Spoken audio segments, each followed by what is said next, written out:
So here we are on Lesson 7, Activity 5. We're going to be encrypting these messages using kind of random letter deciphering here. I'm going to go over here to where it says Message in this pull-down menu and pull down encrypted sample number 1. You're going to notice a coded message here.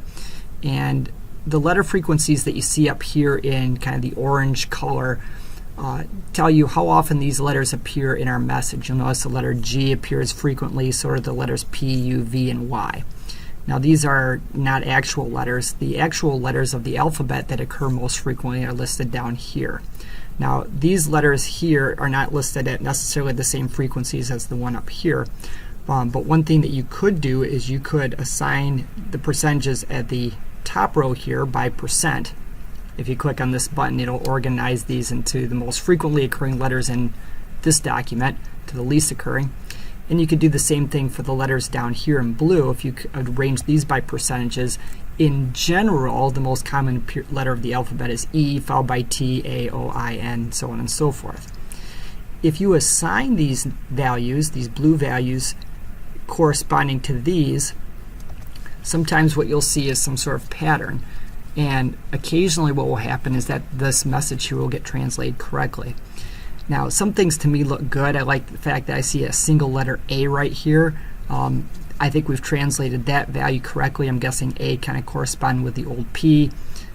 E is the most common letter of the alphabet. It kind of corresponds here, but I still notice that this message here is not quite deciphered right. So one option you have is to kind of go by that route, but I'm not sure how effective that was.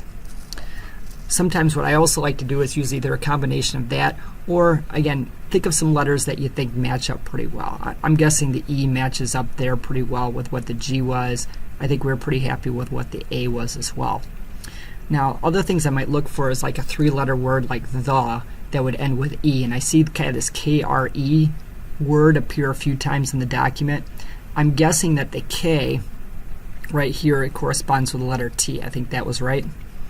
And then this letter R should actually be the letter H. And that wasn't quite in the right position. We're going to slide that over here. So I can kind of see the word the in here.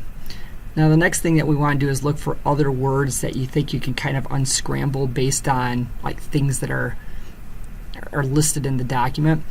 So as I'm looking for things along the way here, it's kind of hard sometimes to find something. I'm seeing the word THEAE.